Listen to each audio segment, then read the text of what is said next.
¿Qué tal amigos? ¿Cómo están? Nuevamente bienvenidos a una emisión más de 18 minutos de Smart Speakers, MPI México y Mundo Ejecutivo. Este día tenemos la fortuna de contar con un grande del deporte mexicano, Raúl Gutiérrez El Potro, entrenador de la selección mexicana sub-17 que logró que fueran campeones mundiales en el 2011 y exjugador del Atlante y del América, considerado como el mejor lateral derecho de su época. Potro, bienvenido. Muchísimas gracias, Pancho, por la invitación y comenzamos. Muchas gracias, Gerardo. Amigos, bienvenidos aquí otra vez más. Y Raúl, es un gusto tenerte con nosotros. Oh, encantado de compartir con todos ustedes, de estar aquí, saludar a toda la audiencia que tenemos y feliz por la invitación. Muchas gracias. Raúl, ¿cómo fue que lograste alcanzar tu sueño de ser futbolista, ¿no? Porque hay mucha gente que dice, oye, yo quiero ser futbolista profesional, pero nunca llega. ¿Cómo lo lograste? Pues pienso que a veces los caminos que el destino tiene para uno te van dando diferentes señales. A veces uno no las toma en cuenta, otros medianamente y otros las toman como tal, ¿no? Entonces, creo que en mi caso, cuando me doy cuenta que soy bueno para este deporte, tendría 12 o 13 años, y fue más por una situación de que te percatas que te escogen para los equipos y que siempre quieren estar contigo. Por ahí algún muchachito, amigo de la infancia, decía, no, es que yo no quiero jugar contigo porque siempre quieres ganar. Pues yo decía, pues es que estamos de refresco, tenemos que ganar la cascarita. Claro. Entonces, era esas cosas, ¿no? Entonces, cuando se empieza a dar la oportunidad de lo del fútbol, pues, intentas, en este tiempo yo me fui a probar a todos los equipos, al único que no fui a probar fue a Pumas, y empiezas a ver también que no es tan sencillo. Sin embargo, yo creo que hay una palabra que todo mundo tenemos y que podemos desarrollarla, que es la consistencia. Y yo no me rendí ante ese sueño que yo tenía originalmente de jugar. También aclaro que tenía un plan B, que era el ser, probablemente hoy sería catedrático en Historia de México en alguna universidad o en alguna escuela. Ese era mi plan B. Entonces, cuando se desarrolló eso, que aproveché una oportunidad que se me dio, que eso también hay que mencionarlo, fue cuando se abrió el panorama del fútbol para un servidor. Entonces, creo que hay que estar primero preparados, no hay que perder esa idea de los objetivos, y esos dos ingredientes se cruzaron con una oportunidad que aproveché. Entonces, el tema para ti fue seguir las señales, algo que a lo que yo llamo el llamado interior. Uno sabe en el interior hacia dónde quiere ir, ¿no, Raúl? Sí, sin duda.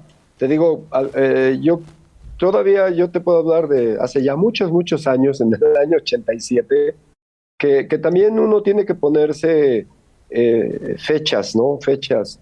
Y ese último verano fue el que yo me propuse que si no veía nada claro en el fútbol, me iba a dedicar ya a estudiar. De hecho, pues mis papeles académicos se quedaron en la normal superior, porque iba yo a entrar a estudiar ahí, y ahí se quedaron porque ese mismo verano me aceptaron en el equipo profesional, la reserva profesional de Atlante, y ahí empieza mi camino como jugador. Oye, ya una vez siendo jugador profesional, ¿qué fue lo que hiciste para poder entrar en el Atlante y en su momento para poder entrar al América?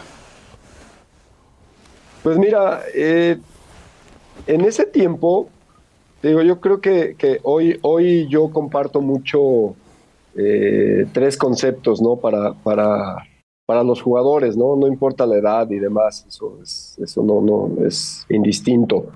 Que es el quién soy, el con quién juego y el contra quién juego.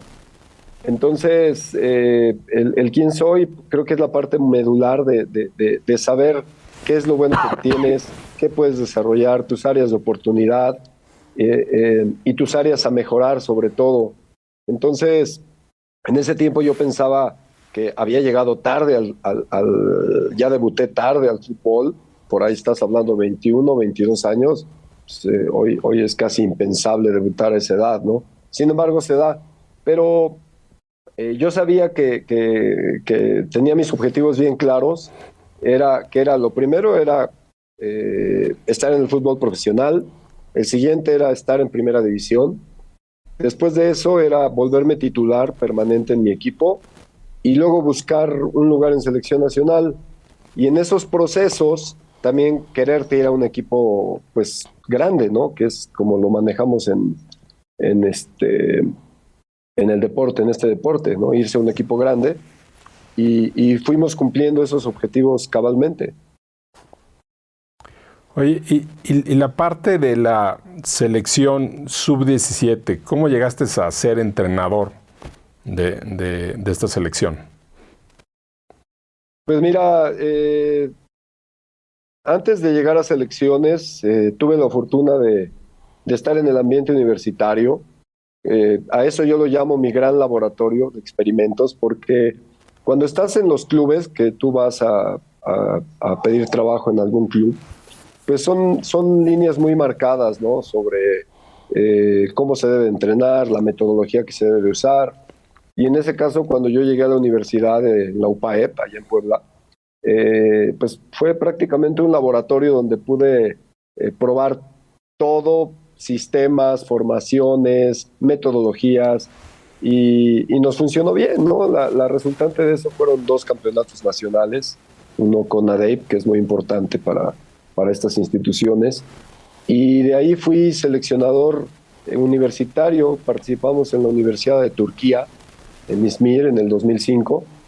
Entonces, vas tomando experiencias, ¿no? Y después fui al Morelia, al Monarcas, que ya no existe, pero ahí en Morelia.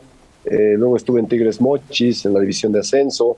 Entonces, vas de alguna manera preparando, ¿no? No es simplemente llegar y ser entrenador de cualquier equipo. Cuando se me brinda esa oportunidad, pues a mí me dicen, puedes tomar la sub-15. Y yo no quería, o sea, dije, ¿por qué la sub-15? ¿Por qué no la 17? ¿No? O sea, porque ya estaban los procesos en marcha.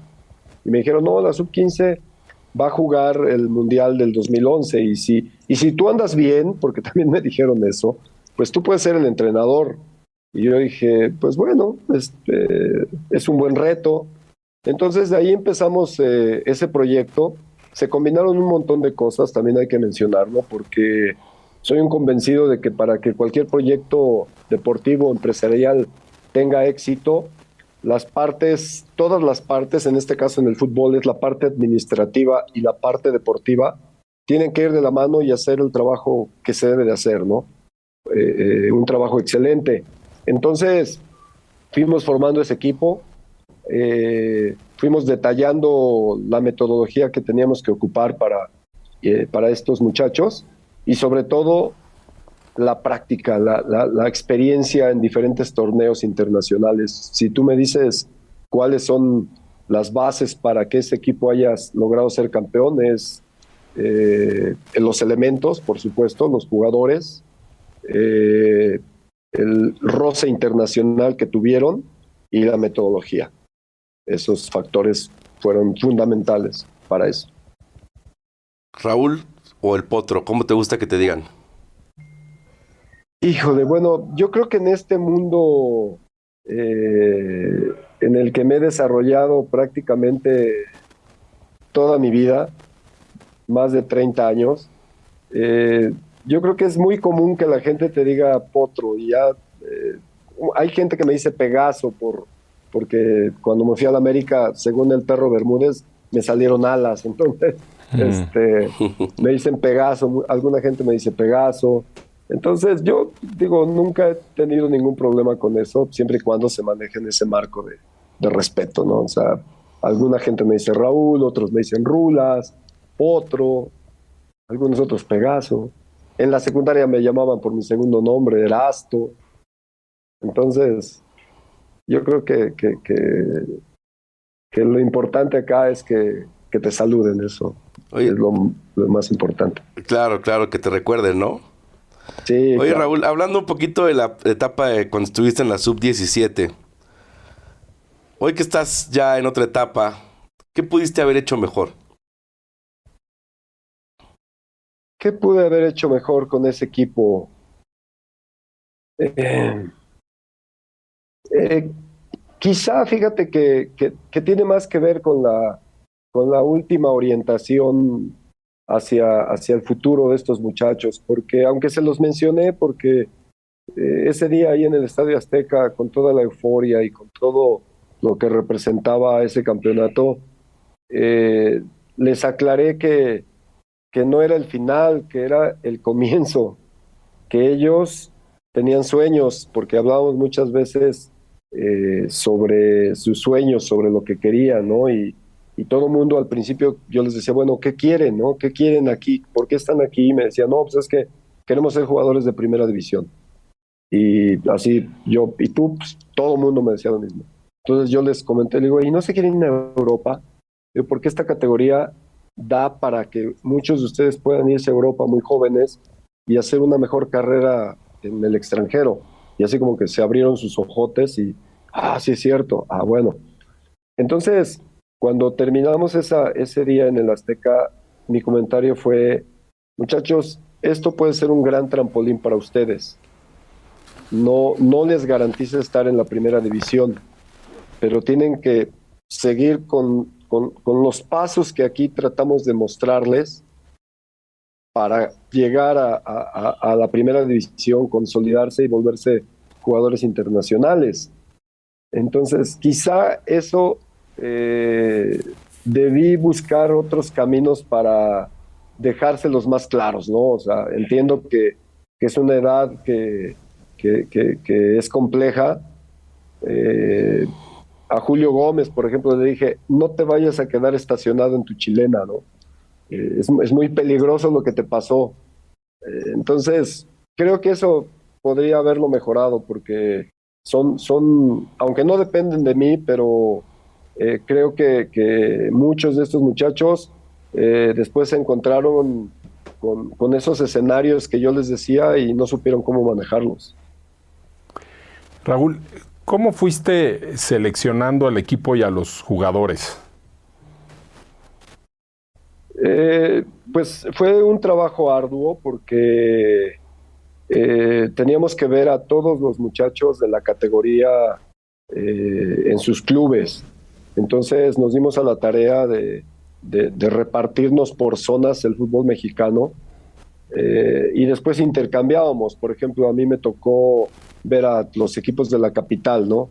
Entonces yo veía a los jugadores, yo daba un reporte y en la siguiente ronda a mí me tocaba visitar a los equipos del norte y lo mismo. Entonces, después de alrededor de un mes y medio de hacer visorías, entonces empezamos a buscar correspondencias en nombres y empezamos a observar con más detenimiento y a convocar a esos jugadores que se repetían, ¿no? Por ejemplo, si dos entrenadores veían, no, Giovanni Casillas, y yo también lo había visto, ya eran 3 juicios de diferentes entrenadores y era más complejo que te equivocaras, ¿no? Entonces, así fue dándose esa selección de jugadores para al final conformarlos y entrenarlos, que eso es lo más complejo.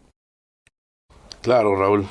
Oye, y cuéntanos, o sea, en todo este proceso de estar al mando de esta sub-17, ¿cuál fue el momento más difícil? ¿Cuál fue el momento que tú dijiste, oh, y qué hiciste para poder salir adelante? Eh, Pasamos diferentes etapas críticas, ¿no? Sobre todo pues, al principio, cuando estás conformando un equipo, tú tienes una idea de lo que pretendes con el equipo, pero los jugadores todavía no lo tienen bien entrenado, entonces los resultados al principio no fueron tan buenos como quisimos y, y basamos mucho en confiar en la metodología que teníamos de trabajo. Creo que eso es fundamental. En la elección, después, estos ese conocimiento de los jugadores también es fundamental, porque empiezas a ver sus alcances y lo que pueden darte en cada uno. Creo que esa fue algo que también hicimos muy bien para ir saliendo de esas situaciones críticas, ¿no? Y finalmente creo que el que los muchachos, ese trabajo mental que trabajamos durante prácticamente año y medio, pues se vio reflejado en esas etapas críticas, ¿no? Cuando no te va bien, cuando no tienes un resultado, cuando pierdes una final, por ejemplo, como nos pasó en alguna ocasión con ese equipo, y el equipo mostró esa consistencia y ese empaque que empiezas a tomar cuando te vuelves equipo importante, equipo poderoso, como yo les llamo. Acabas de tocar un punto que creo que es fundamental, el tema de la mente, ¿no? ¿Cómo manejabas tú con tu equipo el tema este tema de la mentalidad cuando iban perdiendo, cuando había que tirar un penalti, cuando tienes que tener confianza en ti mismo de que lo vas a lograr?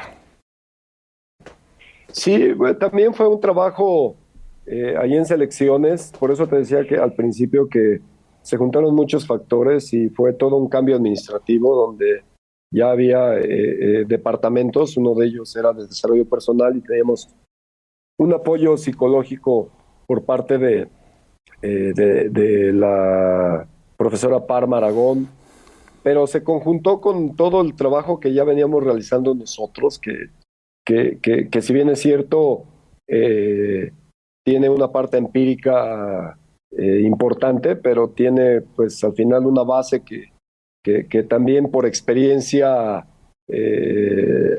hemos visto que ha venido funcionando, ¿no? Entonces, desde el principio, cuando ya prácticamente estábamos trabajando con ese equipo, siempre hablé de que quienes querían ser campeones mundiales. Y pues obviamente todos empezaron a levantar la mano. Entonces después, bueno, viene lo más importante, que hay que trabajar para eso, ¿no? Y empezamos a desarrollar esos puntos medulares, ¿no? Nosotros le llamamos mucho la triple A, que es la atención. La atención te lleva a la aplicación, y con una actitud diferente puedes lograr cualquier cosa. Entonces, ese concepto lo aplicamos en los pequeños detalles, ¿no? Como por ejemplo, si queremos ser un equipo competitivo, tenemos que tener la pelota. Entonces, nuestro equipo se convirtió en especialista de tener la pelota, y para eso el ABC del fútbol, ¿no? Es control, tocar y orientar. Estos jugadores se convencieron que, por ejemplo, eso fue fundamental para que nuestro equipo siempre fuera protagonista con la pelota. Y así fuimos desarrollando, ¿no? Entrenamientos donde teníamos un hombre menos, quitábamos un hombre menos, y a ver, faltan 5 minutos y hay que defender, ¿no? O buscar el resultado. Entonces, fue también un tema de práctica, ¿no? Creo que no solamente en el fútbol, por lo menos, estos temas se vuelven fundamentales, ¿no? Más si tú ves partidos que se pierden o se ganan faltando 5 minutos, ¿no? Cuando el cuerpo está cansado, cuando la atención se dispersa, cuando el rival necesita un resultado, tú necesitas defenderlo. Entonces, fabricamos escenarios con estos equipos para que después, a la hora de la verdad, supieran manejarlos. Pues muchísimas gracias, Raúl. Lamentablemente ya nos ha llegado el tiempo. Ha sido un placer tenerte con nosotros y pues muchas gracias por compartir tus conocimientos. Amigos de MPI, de Mundo Ejecutivo y de Smart Speakers, gracias por acompañarnos a una edición más de 18 minutos. Gerardo. Raúl, muchísimas gracias. Muchas felicidades por tu gran carrera y te seguimos viendo, te seguimos buscando. Gracias a todos por seguirnos. Muchas gracias. Un abrazo a todos.